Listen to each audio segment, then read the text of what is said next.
Hello, my name is Ian Muldoon, and I'm going to be going over our DDR class. Here is all of our global variables. Getting into the main method here, we have a read and write. This is our network input and output. We're starting our server on a fixed port 2000. We're starting that. We're starting our client. And then we are going to set a variable run, true. While that's going, we're going to have our menu. Here you can see our system.out.prints for our menu and all of the commands. Then we have, we're going to split up the input and use a switch statement to go through all of our commands. For example, for our server command, we have our error handling here if they don't have the right number of arguments. And that's basically for every command. When they do run this, it's going to, we're going to set connected equal to true. We're going to read the topology of the file that they've provided, and we're going to start our timer. And each time that timer comes up from the user input, we're going to run our step function. Here's our update command. Step is just going to run our step. Packets is going to display the number of packets we received. Display is going to display our table. So here's our disable command, which is basically going to remove a node from our node list. Crash is going to stop our server. This method, get my LAN IP, is just going to return our IPv4 address. It's going to loop through all of our addresses until it finds the IPv4 and then returns it. Here's our read topology file. So it's going to take a string input of the file name, and then it's going to scan that file, input the number of servers, number of neighbors, and then it's going to loop through the number of servers that we have. Then we're going to create a node for each of those with the parameters of the server ID, IP address, and the port. And then we're going to add that to our list of nodes. We're going to initialize our cost as basically infinity here. If it's my node, so if we read the server that has the IP address of our IP address, then it's our node. We can set the cost equal to 0, set the next hop to our node. If not, the next hop is going to be put as our node and then null. And then we're going to add that to our routing table, and then we're going to try to connect to each of those IP addresses, each of the nodes. And then for the neighbors, we're going to loop through the number of neighbors, and we're going to get the server ID, the neighbor ID, and the cost. If the from ID is our node, that means we want to update our neighbor and our next hop table, because that's going to be on our table because it's our node. And then also if the to ID is our ID, we also want to update our routing table and our neighbors, and also our next hop table. And then here is our get node by ID. This method is just going to loop through our nodes list, and from the ID, it's going to return the node with that ID. Hello, my name is Oscar. I'll be going over the second portion of the DDR class. The first method we're going to be looking at is the update method. We're going to be passing 3 parameters. They're going to be called server ID 1, server ID 2, and the cost. The first thing we're going to be checking is if server ID 1 or server ID 2 will be equivalent to my ID. If either one of those is my ID, is similar to my ID, then the other server ID will automatically get assigned to the destination node that we're going to be using. If the destination node is the neighbor of our current node, then we will simply update the routing table to the cost. The cost is the parameter that we have passed to the method. We will then send a message, and we will package the routing table with the message, and we will send said message to the destination node. If this was a success, then we'll simply prompt the user that message to the destination IP address, and the update was successful. The isNeighbor method, we are going to be passing a node called server. We're going to be checking the neighbors array list to see if the list contains the server node. If it does, we're going to return true. If not, we're going to return false. The make message method is simply tasked with making the routing table into a message. So this is where we are going to make the routing table be packaged into the message. So in this case, we're just simply going to return the message here. The connect method, we are going to be passing a destination IP and port number as well as an ID to the socket or to the machine that we want to connect to. We'll be creating a socket channel, and we'll be passing along the IP address and the port number in order to make a new connection.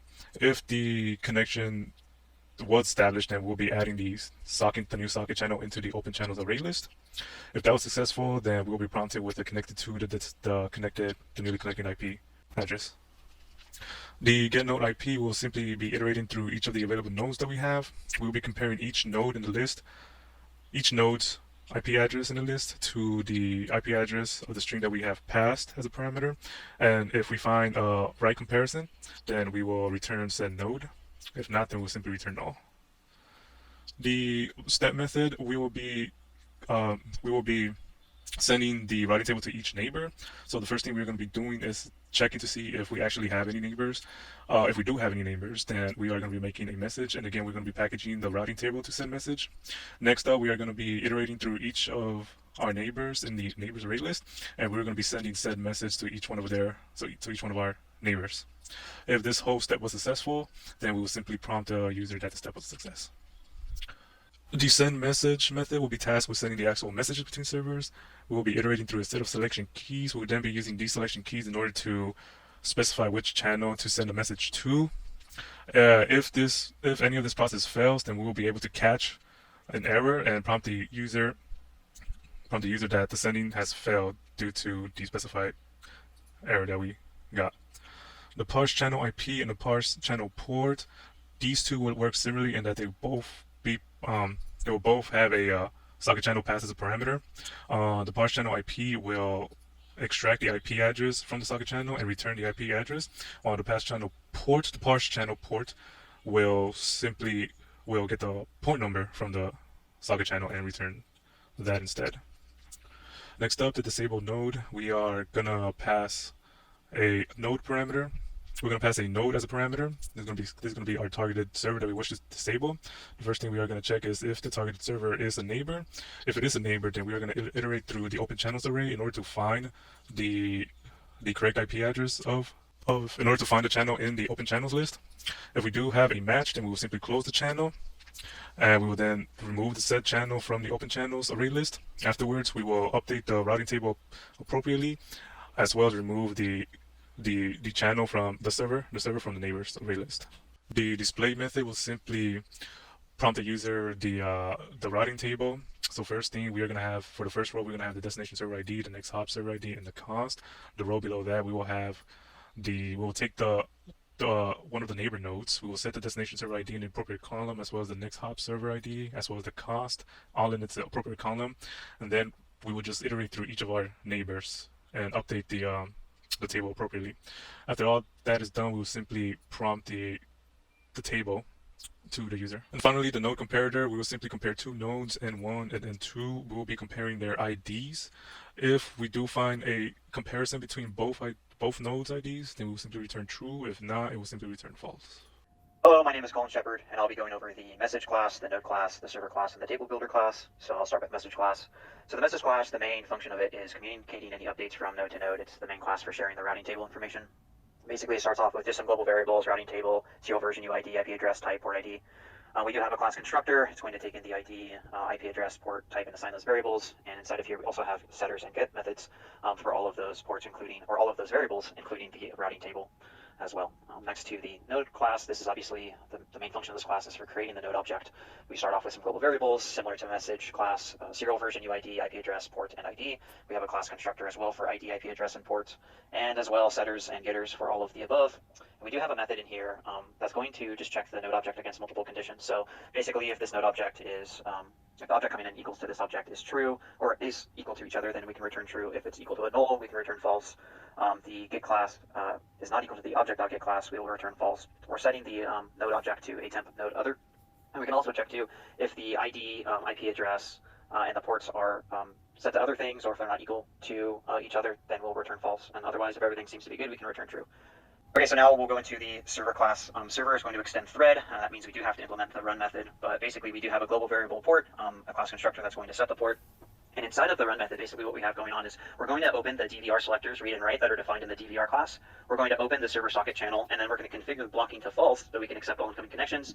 Then we're going to bind the socket address with the actual server socket channel. And while all that's true, we can go ahead and accept the server socket channel, and as long as it is not equal to null, we can go ahead and set blocking to false, and we're going to register the DVR read and the selection key open read, and we're going to register the DVR write and the selection key OP write, or open write. And then as long as that all goes through, we have add the socket channel to all of the open channels in the DVR class, and as long as that goes through, we'll have the connection successfully established. It is surrounded by try and catch just for error handling. And then next we'll go into the table builder class. We do have a global variable for the list of rows, and we have an add row method, and it's going to take in columns. It's basically going to add in all of the columns in the string array into the row. And then we have a method column widths, And basically what that does is it actually configures the entire rows and columns. And then we have a toString method, which is going to print all of the rows and columns all configured. And that concludes the message, node, server, and table builder class. Hello and welcome to the demo portion of our project. My name is Brandon and I will be demoing this program on 4 different computers. I have 4 of them set up and I am, through the power of editing, putting them all in one screen for you guys to see, and I will be setting them up to show you how it works. So the first thing I will be doing is on our Node 1 computer that we will be setting up as Node 1. I'll write server, put in the topology1 text file, and so that we don't have a whole bunch of steps happening all at once, I'm going to put it to 600 seconds. As you can see it connected. Now I'll be going to our next one, which will be Node 2. Call it server top2.txt, and I will give it, once again, 600 seconds, so it won't constantly be updating during this thing, so I can show things off. Next I will be doing the third node, which will be server topology3.txt. I will give it, once again, 600 seconds.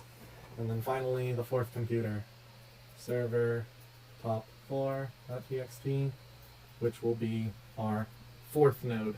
So to show off the base tables that these topology files, I will put in display on the first one. Oops, almost put in the wrong thing. Display on the second one. Display on the third one. Display on the fourth one. So, as you can see, both node 1 and 3 are connected to the other 3 nodes. However, node 2 and 4 are not connected to each other. That way, since they have not started communicating, because I have put a very long step, they don't know their current costs between them. So what I will be doing is showing that if I run the step function, which is a manual way of stepping these for number 1, as you can see, it'll update the others, and it'll give it a cost of 10 going through from node 1 to, or 2 to 1 to 4, or the other way around. This is not the most efficient way, but it does not know that. So if I update it on number 3, and I step, as you can see, it now found a newer path that it likes better. Next, I will be showing you the update command. First, I will be updating between node 2 and 3. I will be changing that cost from 4 to 3 to show a little bit of a difference. So on node 3, I will say update from 2 to 3, which honestly doesn't matter which way around, and I will be giving it a cost of 3. So now it has been discounted by 1. As you can see, at first, it doesn't 100% know because there's no way of going from node 3 to 4 without it updating. But if I step some of the functions, as you can see, I will just be stepping on everything just to step.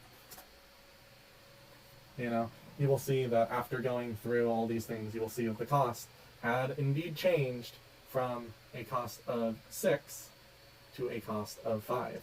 That is because instead of going from 2 to 3 with a 4 cost and then another 2 cost after that to 4, it is now 2 to 3 is 3 cost and 3 to 4 is a 2 cost, totaling up to 5 for the entire cost between everything in these various things. Now, the next thing I will be showing you is updating a node from 1 to 2. Currently, 1 to 2 is a simple cost of 3. But if we update that to something ridiculous like 11, then it won't be able to do this path anymore. It'll have to find something new. So if I do update 1 to 2, giving it something like 11, you will see at first, if I display, again, it does give off that it's 11, but it doesn't remember what its neighbors has, so it doesn't realize that's not the most effective path. By once again stepping on 3, you will see now 1 finally realized that there was a faster path going from 1 to 3, which is a 5 cost, and then 3 to 2, which is another 3, totaling to 8 in cost for the step from 1 to node 2. Now that I have shown you update and how update works, I will show you how the disable works. So disable, we have a slight bug that we could not quite fix due to the way we have things set up, but if I go in my node 1 and I disable if I disable 4, first of all, you'll see the bug happening over on 4, but ignore that for now. For some reason, it kind of crashes the server if it loses a connection it's not supposed to. But you'll notice that if I display on 1, that this works correctly. Going to 4 is infinity because its current path that it would have gone to does not exist anymore, so it's infinity to get to there. But, once again, if I step on 3, you will notice that it realizes, if I go to 3 and then from 3 to 4, it can still get to node 4. And similarly, if I crash it, it does release all the itself from all the connections, and it does work, but it also causes problems with the connections as well. So that is our demo, and thank you for watching.